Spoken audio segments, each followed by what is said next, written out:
All right, and welcome back to another Conquest Corner. In this series, as far as I can get to, the goal is to talk about all the new rules releases that they just put out from Parabellum Games, just put out related to Conquest. On this video, we're going to be talking through the Nords. So we want to take a look at what are the rules changes they did. What are the overall feel for it? Is there anything different? How might it change some list builds and all of that? So we want to kind of just make that discussion. I know this is something that people could look up on their own, but I know at least me personally, I kind of like to hear someone else's thoughts on it and have that almost sort of a one-sided discussion with it. Keep in mind, if your goal is to get anything related to this great game, we do have a code below. It's Terrain Kickers. There's a link as well you can click on. You can save yourself 10% and helps out the show as well. So we are taking a look at the Nords, and I'm already excited. I did thumb through them a little bit. I didn't look quite so hard yet because I kind of like doing it this way. One thing I will say, you'll notice the left side of the screen is the new rules. The old side, which has old above it, is on the right side over here. So I do put this on here so that way we can compare the two as we need.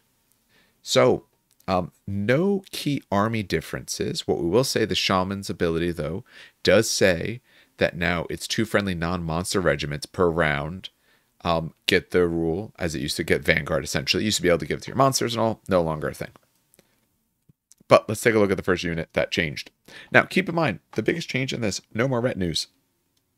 That means your characters tended to get a little more expensive, but they got inbuilt abilities that the retinues used to give them. So keep in mind what some of your retinues used to be able to do. Your combat retinues gave you extra wounds, extra attacks, extra clash. Your, tactical for them, gave them indomitable. Getting extra aspects. Remember, these guys have these aspect sort of pieces. Or getting flank to that regiment. So if we take a look at the Blooded now is 15 points more, gets the extra attack, so that's essentially what used to be 10 points built in, and they get Forward Force. Forward Force is a brand new rule to the game. What Forward Force says is that the non-monster regiment that your character is attached to gains flank. So if you wanted flank, if you wanted that predictability of when you come in, you used to have to be, so that was tier 3. That means essentially it costs you 30 points. Now you got some other bonuses, but it spent you 30 to get there. That means now you get it essentially for free. Or technically, I guess 15, but you're also getting the extra attack, so you're also getting part of that as well. So that is the main difference here. So you can get flank automatically now if you want, or you have it automatically, I should say. So if you're finding you use flank a lot, you are going to save points. You're not going to have all the same bonuses you did, but you are going to be saving some value, which is big. When we take a look at the Jarl, because the Jarl did change as well, few things you're going to notice. The Jarl also went up in attack. The Jarl now you are paying 15 more points for, but you're also getting that Forward Force. So you're getting flank for free. And notice that restricted, you got an extra choice. Now you have the Sea Jotnar as well. So now your Jarl essentially, which is a nice change, because if you're looking at Jarls before, you were rather limited. There's some other people who can take them. It's nice to see someone else able to take the Sea Jotnar, because some of the other Jotnars are a little bit, other than the Mountain, are a little bit more restricted. So you're getting the bonus attack, you're getting the flank, and now you can bring this as an option for your Sea Jotnars, because the Blooded does not. Konungur, I think, was the only other one who did, and still does. Konungur, according to this, now again, I'm going to highlight changes as I see them. There's a chance they changed something they didn't show us. They sometimes do that. The Konungur, no difference. So same, oh, sorry, one more attack. Was 6 attacks, went to 7. My apologies, I did miss that. It still gets a lot of the same options. Konungur overall is probably a little worse than they used to be. That's probably why they didn't change the points, because Konungurs were absolutely a killer unit because of all the extras that you can do. You can still put on a lot of the extras because you can still take your Trophines. You can still take 3 of them, but you're not taking all the retinues that used to be able to stack you up as well. Especially on that combat retinue, getting extra wounds, the attack, and getting the extra clash. You are missing the extra clash, so now you do have that. So take a look at, my apologies, went a little too far for Shaman. Shaman, big difference here. Only real difference we're seeing is a new spell, Hoarfrost. Hoarfrost does hits at AP -2, and if you're in combat, you're getting 2 auto hits in. So a new, very damaging spell for the Shaman. I think that is, especially if you don't need the other pieces, that's really going to start letting you carve into some units. Volva changes as well. All characters change at least some little bit. Up 10 points, so got a little bit more expensive, although that's not too bad. Base priest 6 instead of the 5, which makes sense because that was essentially tier 1 that you would have taken, so there's the 10 points in, and gets the extra attack, so now sitting on 5 attacks. The other key part they put is that the mainstay option used to just be Valkyries. So you had to take Valkyries with a Volva, and then you could take Raiders or Huskarls for your restricted. Now it's still the same 3 units, but everyone's mainstay. So that means if you, for some reason, don't like Valkyries, I've always liked Valkyries. Not that they always perform so great, but I just personally like Valkyries. Blessed and all that kind of stuff really helps. But that means now you could just take Huskarls or Raiders if that's the kind of play that you want to do. It also means if you're kind of getting the stuff out of the box, you have those sort of units. You might not have Valkyries, so you could actually get the Volva onto the field much faster. The Vargar Lord. So when you start getting to your werewolves, same sort of points. So gets Wolfpack. Wolfpack has changed. Werewargs and Fenrir regiments in this warband gain the Flurry special rule. This special rule is always active regardless of whether the stand is on the battlefield or has been destroyed. It used to be that just that they gain Flurry is now spelling out that you have this special rule no matter what, as long as you took him. It was in the warband. Yep. So that's the other thing. They classified, sorry, I should say they clarified. They clarified that in a lot of spaces. They made it where if it's a special rule, you just have the special rule. If it's not tied on the character's not creating the rule to his regiment. If he's giving it out to something, war band, army, whatever it may be, you just have it. So that is a nice change for a very good character. At least I think he's good. Anything with regen to fearsome, good impacts with cleave, I think is quite good. Again, this is across the board as we're seeing. Banners can only be taken by infantry stands. Now, one thing that they like to do, I found, is they like to hide removals in here. So we do have to check to make sure they didn't remove anything, because they did that for the Old Dominion, and it took a moment to see that. Because again, they don't mark removal. But so far, I'm not seeing any changes in terms of either change or stuff just not being there anymore. No points changes, so you still have all the same upgrades that you used to be able to give your Trophines. You can still buff out your characters quite a bit with this. Obviously, it's a little bit different. We can skip over that. For the masteries, we are looking at the same exact masteries there. Your arcane masteries, you're still looking at the same exact ones. So yes, there is no change there whatsoever. You still have the same pieces. So things like your Koeniger are not going to be as killy as they might have been before because you do, or survivable because you do lose a little bit of upgrades. But when you take a look at the things you used to be able to give, what is... Now I have to remember the names of all their things. I always kind of forget some of the names of some of these. It gets a little bit tough to remember the names of everything. There's a lot of things. Say I used to give them overkill. No, that's not what I'm looking for. There it is, Headhunter. Getting the extra attacks, the extra 3 hits for each roll of 1 done and all that. You can still give yourself all that. So you can still be almost as good as you used to be. You're probably missing a little bit, but your points cost wasn't really changing on that. So overall, you're still doing quite well. Good strength changes. When we take a look at this, so Reshape Destiny, gain 2 inches. Letting you reroll your defense hits. Now you'll actually be able to hit people a lot easier than you used to be able to. Pause there to find out that I have a snow day, but I'm supposed to work from home from snow days. Nice. All right, so speaking of snow, Hoarfrost. Hey, that's what we call a segue. As we said, for the spell, the target enemy regiment suffers 1 hit for each success with armor piercing 2. Super, super strong. 12-inch range is a nice range. Hits on 3, not scaling. And remember, you can't necessarily stack up quite as many dice, but you are looking at having a good amount of dice on this. And if you're engaged, it takes 2 extra hits. Armor piercing 2, and then they have to resolve afterwards. You are going to be hurting some people with this. That shaman got a lot better. Usually what I used to see shamans mostly for was somewhat their spells, somewhat their abilities to get Vanguard out. I saw that as a really big push. I know there was a thing like if the shaman goes down, then your whole army gets some bonuses in that turn, all those sorts of pieces. Reshape Destiny going out 2 extra inches means now you'll actually get it. There's some times when that, I've seen plenty of spells when you miss the range.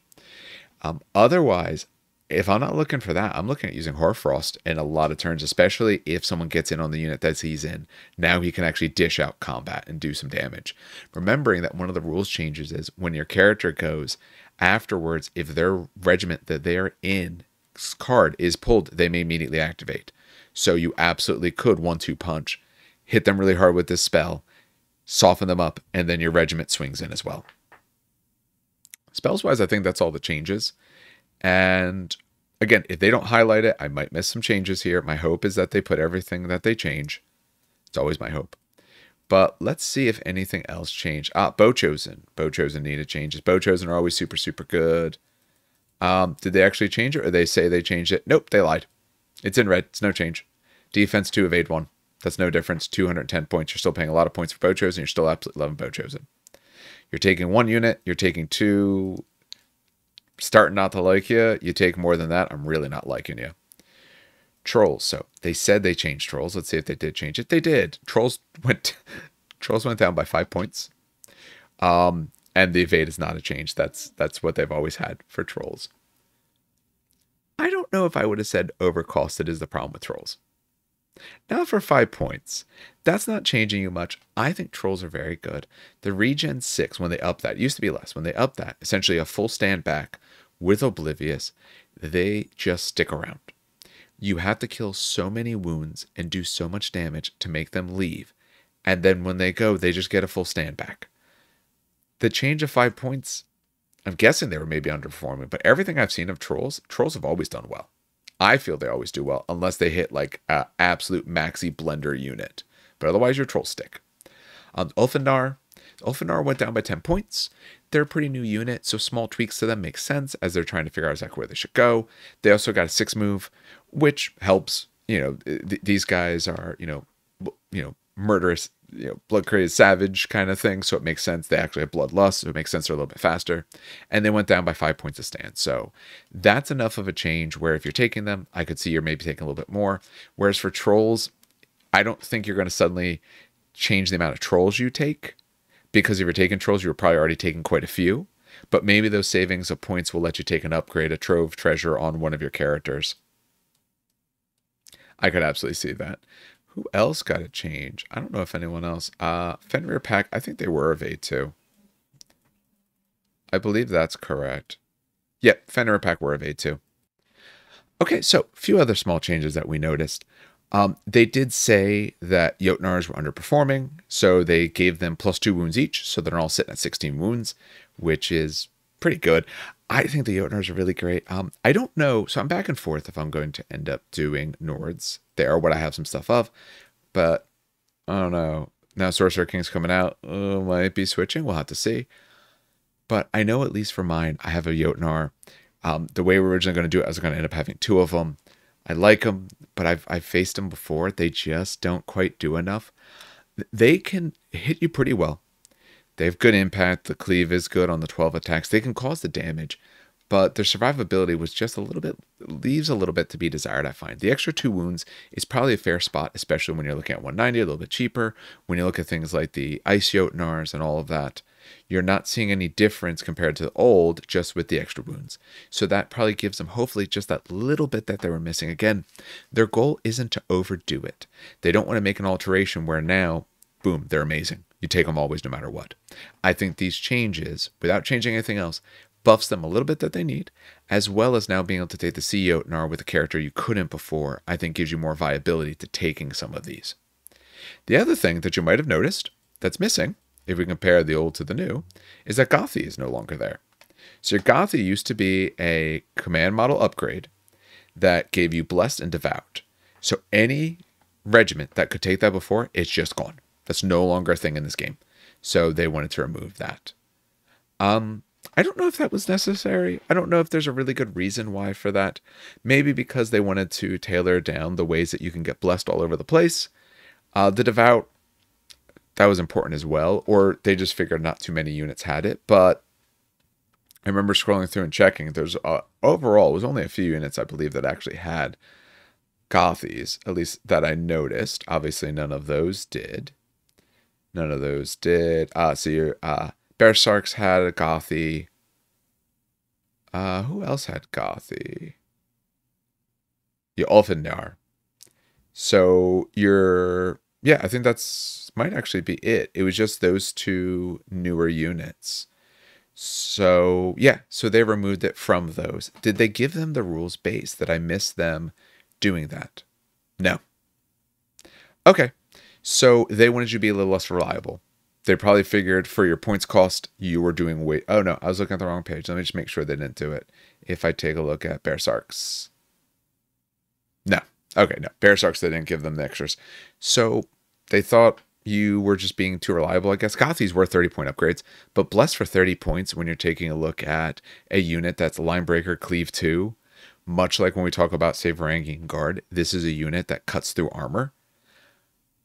You know, taking a look at that, removing the 30 point upgrade, yeah, that's fair. Especially in a unit that's allowed to inspire and then attack. Having that as well, now you're on 4s, 5 attacks each. You're looking at, say, kind of your command stand, you are looking at 16 attacks. So you're looking at like 2/3 of them, and then you re-roll the 2/3. You're probably realistically looking at like 13 plus hits. Now you're looking a few less. That's probably about where it should be. And a little bit harder to get some of the spells that they want to get cast onto them. So overall, I think that change is absolutely fine. I don't know if they needed it otherwise. What spells were they even taking? Reshape Destiny. So that was probably one that you might have been wanting to hit on them to get the reroll defenses. Upping your Mistweave. Not really. I'm not so worried about that. Volva, any of her spells really, really good for them. Giving Decay. Oh, no, sorry. That's to the opponent. My apologies. Okay, you can make them blessed if you absolutely want. So you could do that. So if you still want them to be blessed, now you take a Volva. Now you can actually use those abilities on them, which is absolutely the same as it used to be. And the heal. So it's technically a little bit tougher to get some of the extra heals. So some of the spells are a little bit harder to get on them, although you only need 2 successes for each of these. Otherwise, I mean, Fruit of the Golden Tree, it's 1 heal per success. But if you want them to have blessed again, Warbringer's Light, just get 2 successes, maybe more if you have it scaled up enough. So overall, they got very few changes. Not much change for Nords. Their characters, overall, they tended to find that their killing characters tended to take lots of upgrades, at least what I saw. They're getting less of those. They're paying a little bit more, but you're still saving points overall. Their characters are, honestly, their Koniger and all is just as good as he was before. He's got, what, 1 less wound than he's going to have, and his clash might be a little bit less. Otherwise, he was already going to be a beat stick at all points. And honestly, he still is a beat stick at all points. When we take a look at some other things, the Jotnar changes I think are really good. If you're taking those, you're going to be happy with that because you're going to take them anyway. But now they're hopefully going to perform, outlast a little bit. I have seen times when you take a Jotnar down by about a wound or so. And the fact that you have a Volva with heal ability means that those extra wounds now actually really start to multiply out. Because if you survive something you didn't before, heal it up, now you might survive the next thing as well. For other changes that I like in them, I absolutely love the fact that their combat characters get their units to have flank automatically. That was an upgrade you often wanted to take anyway. You were paying a lot more points for it. You got some other bonuses, but you're paying a lot for it. Now you just have it. So if you're tooling yourself out, you're a little bit cheaper. That gives you some way to take more of those trove treasures that you wanted to be able to make up for some of these retinue losses that you have. And their base rules haven't changed at all. The Shaman's Call only working on non-monsters is a good change. That's absolutely a good change. You should not be giving Vanguard to a Jotnar. That's absolutely nuts. But otherwise, I think what they did for them was quite nice. Not big changes. For list purposes, I'm not seeing tons and tons of difference, at least on my first cursory list that I would make. Yeah. No, my cursory list, I probably would be gaining some points. Maybe with those gaining points, maybe I could take that extra troll because I am saving, potentially quite a few points depending on the list I was building. If I am opposed to taking more trolls or if I'm not taking them in general, what might I do then? Oh, is it the Ulfindar? They're the other ones that went down, right? I know I said it, but it's going to take a little bit before I'm comfortable with it. The Ulfindar. Maybe that's enough to be able to squeeze in an Ulfidnar unit or add an extra stand if you remove something else. Maybe you're looking at doing a little bit of that instead. So I do think you have some good options. I think there's some good play there. And this is a faction that has quite a few of these units out now. So I think, Ulfidnar and Berserks are a pretty new unit. You want to be able to take them. And they made at least the one a little bit cheaper. And the other one, they said, they don't need any changes right now. So that's always good. Ugars didn't get changed. Ugars didn't need change either. I think Ugars are quite good for what they do. So overall, very positive with everything I see here.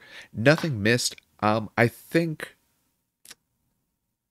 guess Bow Chosen are probably in the right spot. Some of the other stuff feels in the right spot. I'm not entirely sure, but I wouldn't want too many more changes.